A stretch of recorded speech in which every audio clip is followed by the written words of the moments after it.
Welcome to Caring Community with your hosts Jay and Diane West. In this community, creative initiatives are welcome.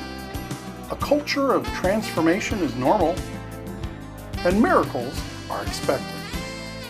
Welcome to Caring Community. Hello, I'm Jay. And I'm Diane. And this is Caring Community. Today our guest is Randy Goodwin. Randy J. Goodwin. Yes. What's the J stand for? Jerome. Jerome, okay. Yeah. All right.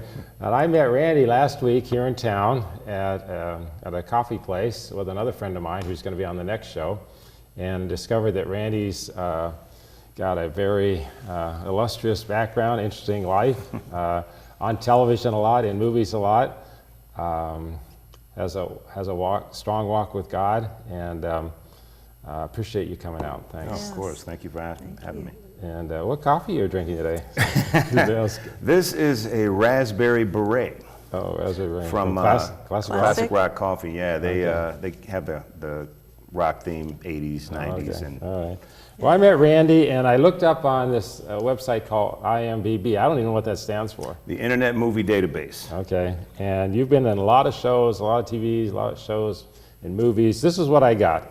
Known in Hollywood for integrity, morals, and values. Began his acting career at 8 years old at his church. That's what it says. Went to the University of Nebraska Architectural School, then went enlisted in the Air Force. Yes. How long were you in the Air Force? I was just there for just under 4 years. Okay. Did you get deployed anywhere? No, we were setting up for Desert Storm. Okay. Getting all that going. All right. Wow. And then it said you were in the Midwest Theater. I don't know what that was, and you did some TV commercials, and you've been on the Showtime series Fast Track, which was produced by Larry Gelbart, the creator of MASH. He did MASH, okay. Okay. And then you did the Natalie Cole story, and you worked with Kelsey Grammer, apparently. One of my closest friends, yes. Okay. Very cool. Wow. We used to watch Frasier all the time. I know. Yeah, we did. So, and he did something called the LA Sheriff's Homicide, is that correct? Yes, yeah, that was a big pilot that never made it to TV. It was supposed to be a series, but there was a big, politics keep a lot of things going or stopping in Hollywood, and that show was a casualty of politics between Paramount and NBC. Okay. Yeah, And then you were on 24, which we used to watch. Yeah, that's my favorite. a That was while one of my ago, too. favorites. Yeah. Kiefer Sutherland, yeah. And CSI Miami, NCIS, Nash Bridges, Grey's Anatomy, The Mentalist, Dog with a Blog, The Pretender, The Client List, Disney's new hit, Best Friends Whenever. Yeah, I'm blessed to work. I can't complain. And his latest gig, okay, that you can put in your repertoire, I hope to see it on IMDb, Caring Community Television right here in Omaha. No, it's good. It's Sorry, really good to be here. It was couldn't really good resist to be that here. one. Great conversations that we had the other day at the coffee shop. So, yeah, I definitely wanted to be here, even though I was late. He was just a couple minutes late. It's not that big a deal, okay? So, tell us about how you got into this and also your walk of faith. Just share some stuff, and we'll interject. So, Well, growing up in Omaha, I've wanted to be an actor since I was 8 years old. But you don't have role models for that here. At church, my mom was the administrator for 40 years, and she kind of spearheaded this performing arts academy. So we did a lot of plays and musicals and performances dealing with from the Tuskegee Airmen to Martin Luther King, you name it. We did a lot of stuff. So my training ground was between that and when I got to Creighton Prep, Miss Tishy, who was my speech and debate class teacher. I did a everyone's doing speeches, political and otherwise, and I did Bill Cosby's Noah. His entire album he did about Noah, which was pretty funny. So I did that for the class, and she loved it, and she encouraged what I wanted to do. And that was a big push for me as I got a little older and got down to the University of Nebraska.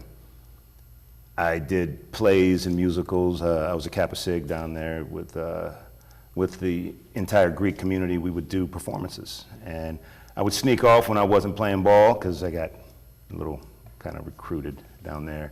Did you do any Shakespeare? No, I've never done any Shakespeare. In San Diego, where I grew up, there's the Shakespeare Theater. They do a lot down in San Diego. Yeah, I love Shakespeare. I have never performed it. I would like to, but I like to do, if it's stage, I want to do specific things. There's 3 things I'd like to do on stage. The King and I, I'd like to do that on Broadway. 2 Trains Running, and by August Wilson, and a musical that I wrote. So All right.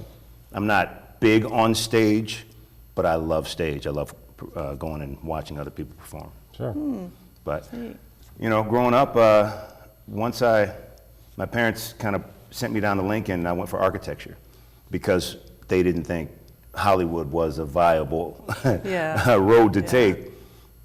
But when I left for the military, I would still go off and do stand-up comedy. My buddy Shay DeGan, he got me into comedy with him, and it just kept growing inside of me. And when God gives you gifts, you're good at stuff, you have choices. And I kept looking at the things that I was good at, and I would do them, but acting just kept pulling me. So I got out, actually they released me from the military a little early because they gave me the choice. One of the colonels, who was a friend of mine, saw me perform stand-up, came in the next day and said, "Hey, caught your act last night." And I went, "Oh, did you?" Because we weren't supposed to really be doing those things. Oh, yeah. And he said, "You were really good. You were really funny. Now, you need to make up your mind if you want to follow your little dream or you want to be in this man's military and make a life for yourself." And I go, "Oh, there's no question." He goes, "Good." I said, "I want out." And he goes, "No, I thought you were going to choose." And I'd say maybe 6 months later, they let me go. They let me go and pursue what I wanted to do. Really? Wow. Just short of my 4 years. And That's unusual. I know. My dad knows people. Yeah. My dad was Army, and the funny thing is he knew everything. I thought you meant your heavenly dad knows people. Oh, he definitely does. So I got to say, every step of my career, I know it's been guided by God, without a shadow. Because I'm sitting here thinking there are probably thousands of people who at this point, now leave out the military, but thousands of people who did acting as a child, high school, maybe college, did a lot of things, did some stand-up, did some local clubs, whatever, and they didn't get to be in Hollywood like you did. Yes, yeah. Excuse me. Was it hard to break in to that scene? It's supposed to be. Yeah. But again, Wow. the avenues that I took, when I got out of the military, I said, you know what, I'm a grown man now, I'm following my dream. So I moved to Chicago first, and then I went to LA within 2 years. Now, Hollywood is a place where no matter what you want to do, on average, and it's proven, it takes 10 years. If you're gonna make it, millions come and millions go. Oh, Right. sure. Absolutely. 10 years is when you actually kind of start working. Not work solid, I mean just start working. Maybe get a gig here or there. I got there in 94, How old were you? July, How old were you in 94? 26. Okay. And was that 26? Something like that. Early 20s. Well, we were trying to guess your age. I told her, I think he's in his early 40s. I am 52. Okay. Oh, okay. Yes. You don't look 52. Nuh-uh. Good. Because I'm 63, and you don't look just 9 years younger than me, so, or 11 years younger. My math's not very good. Sorry. Again, even that I attribute to what God has wanted me to do, kind of built me for. And I believe this is it. I know this is it. So when I left and decided to go to LA, 94, July. By the end of 96, I had booked the movie American History X with Ed Norton. And then this TV show that didn't make it on the air. They shot 6 episodes, didn't make it. And then right away, fast track. We shot 22 episodes. It was for Showtime. where I played the first black NASCAR driver, which was a really cool role. Wow.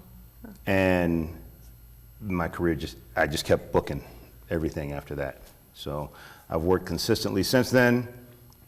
I drew a line in the sand when I got there and said that I won't cross this line morally, ethically.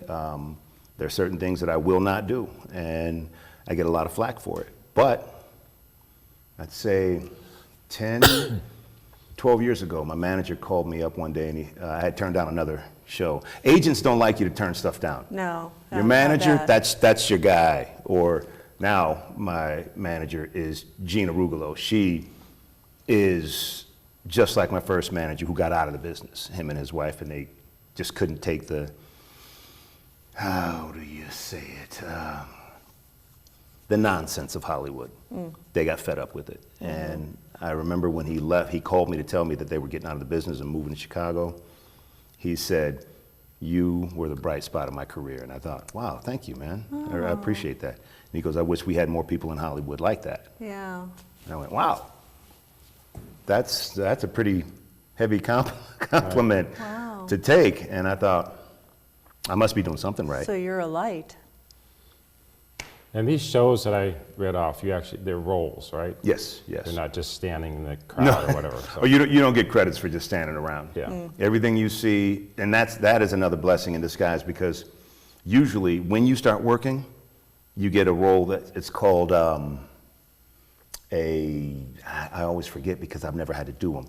The small role where you just have a walk in and say, "Here's your coffee, Jay." Yeah. And then you walk off. Right. Hey, I was on TV. No, that's never happened. My first role, I was a series regular on a TV show. Boom, right away. That's One awesome. of the main cast characters. And that's how it's been. If I'm not a series regular on a show, I'm a guest star. I'm one of the main guest stars popping in. But then there's a bunch of smaller roles underneath that. It's never, I don't know what it's like to do that. I don't know what it's like to do extra work. I don't discourage that. If you want to be an actor, a lead actor, I do discourage it. And I tell people here, I mentor a lot of people in Nebraska who their children come out to LA, or, people just call me up weekly. "Hey, my coworker's daughter is coming out, man, and she's such a beautiful young girl, and she's, she grew up in church, she goes to Lifegate." And I go, "Yeah, because I go to Lifegate when I'm here." And would you take care of her? Would you show her around? Would you? Anyone from Nebraska who has called me, I meet whoever comes out. We sit down, we talk, I see if they're serious. If they're serious, they'll keep in touch with me. If they are not, they kind of just fall by the wayside and come back. But I make myself available to everyone who comes out. So tell me about your relationship with Kelsey Grammer. How did that develop? How did you meet him? From the pilot, LA Sheriff's Homicide. So every TV show that you've ever seen, the first episode is called a pilot. There are many that have been shot, many, thousands upon thousands, that you'll never see because they didn't make it for whatever reason. So they shot this show a year prior when Kelsey was not attached. And it was so good, but they didn't like the network didn't like the actors. So they wanted to redo it. And when they redid it, they called my people, and I got it. So we're on set one day. I didn't know that Kelsey was an executive producer. And when he walks on set, they stop production. We're on Santa Monica Boulevard. We've got cops blocking the streets, money going out the window every time we stop. These productions are huge. This cost $6 million to shoot this pilot. Right. So when they stop, I look up and Kelsey's across the street. Now, we'd never met before. And the guy playing my partner, Jesus Garcia, who you'd know from Freddy Krueger, the first Nightmare on Elm Street, and a bunch of other movies, he's like, "Oh my gosh, it's Kelsey." And he runs across the street, and everybody just flocks to him. And I'm standing there next to the food truck that we're shooting with, and I go, "Okay." And I start to walk to my trailer. Not because I'm being a jerk or anything, it's just I'm not a starstruck guy. I have much respect for the people that I've worked with and gotten to know in the business, but I started walking to my trailer, and I told the first AD, "I'll be in my trailer when all this is over." And then I hear, "Randy!" And I look up, and it's Kelsey. He jogs out of the crush, runs over to me, and says, "Man, thank you for taking this role. We really wanted you for this. And I go, man, I appreciate that. I'm a big fan of your work. And we had just had a quick conversation, and I said, okay, I'll see you guys later. And he goes, okay. So I walk to my trailer. Everything resumes, we come back and shoot. Okay, it's done, goes to New York for the upfronts where they view all of the shows. And it tested through the roof. This show was the show. You didn't even hear about CSI, but because we never made it on the air, CSI became that show. Following that, when all the politics happened between Paramount and NBC, they paid us for a year, held us, which means you can't book another show as a series regular. So I was sitting and doing guest stars on other shows. I get a phone call for the show Girlfriends, which is executive produced by Kelsey Grammer. Oh, wow. So this role was pretty much written for me. It was a great role, because I was supposed to be on that show anyway, but we opted to go with LA Sheriffs. Now, they're shooting my first episode on Girlfriends at Paramount. Kelsey walks on set. They stop production. Everybody rushes to him. I start to walk to my dressing room, and I tell the first AD, I'll be in my dressing room. Kelsey goes, Randy! And he runs over, and he says, hey, man, how you doing? And we, hugged and talked for a minute. And I said, man, it's really good to see you. So then I said, I'll be in my dressing room. And he goes, wait, can I ask you a question? And I go, yeah, what's up? He says, did I do something to you to offend you? Or I go, no, not at all, man. He goes, then why do you walk away whenever I try to talk to you? And I said, okay. I said, look, I see everybody rush to you. Personally, I wouldn't want that for me. So I'm sure it probably bothers you too. And he goes, yeah. And I go, so if we're going to become friends, it's going to be natural. I'm not going to rush you. I'm not going to, Kelsey you, and do the Hollywood worship thing. That's just not me, man. And he goes, okay. He goes, you're married, right? I go, yeah. He goes, what are you and your wife doing this weekend? I said, I don't know. He said, come out to the house. Oh, wow. Wow. And the next thing you know, we're hanging out all the time and getting to know each other, and our children are born literally like a month apart, and they're playing in the pool and growing up together. And, we're having a really nice time. And I remember one Christmas, looking at your Bible reminds me of this story. Everyone, what do you get someone who has everything? Yes. Right. Yeah. He was making $1.7 million an episode on Frasier. Right. He has everything. Beautiful houses, everything.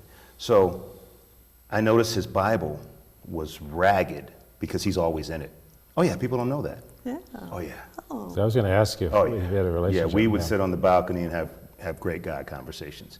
But his Bible was falling apart, so I bought him a new Bible, and I had his name embossed on it. Oh, neat. And when he opened it up at Christmas, we were all together, our families, and he came to tears. He goes,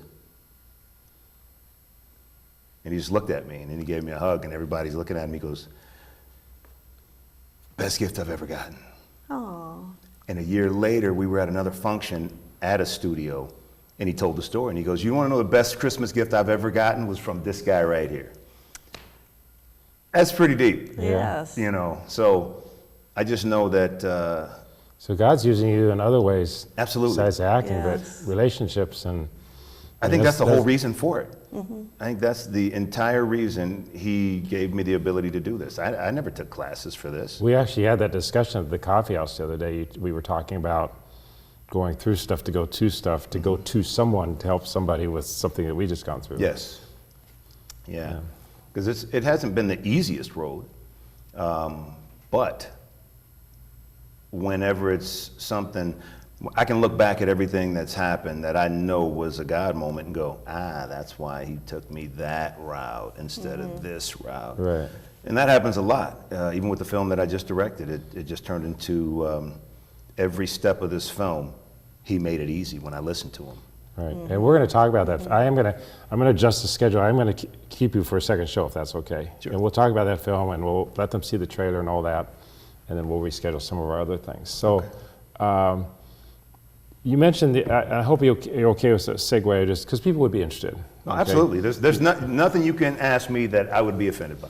Okay, so Justin Bieber's name came up the other day in a conversation and about his conversion and everything else. So besides him, are there other names or people that we watch television, we don't know what these people think, believe, act behind the scenes, you know? There are a lot more than you think, and then there are a lot more who you think that I don't see it in their lives. Right. Okay. There's a lot of people that say, oh, I want to thank God for this award. Right. Sure. Oh, you know what? Right. Hey, thank God for this, or thank God for You that. see that in sports after the end of a game, too. Now, there are more athletes that are real. Athletes, usually when you see them talking about it, I could stop any one of them on the street and say, hey, man, saw your acceptance speech, or saw, and you mentioned God. Oh, dude, yeah, I can't do it without him. Yeah. I have, the YouVersion Bible app. All these athletes are using it.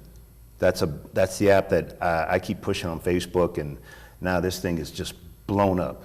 The YouVersion Bible app has devotionals and daily scripture readings and tons of well-known Christian apologists and all over the place. And these football players and baseball players as well, before their practices, in their locker rooms, everybody pulls out their Bible apps. Cool. It's pretty amazing. Yeah. It's pretty amazing, the movement that's happened in entertainment. So of all the shows and things you've done, what was your favorite and why? Is that a tough question? It is, because I don't feel like I've done anything yet. Not anything that I'm supposed to do. All of it is building up. So you think there's something maybe like a regular, a regular show that you're going to be doing, or? Not, I'm not exactly sure what it is. Or is your name going to become a household name like Kelsey Grammer? I don't care. I know. I know. I did an interview some years back, and they asked me, what do you want people to say about you when you're no longer in the business?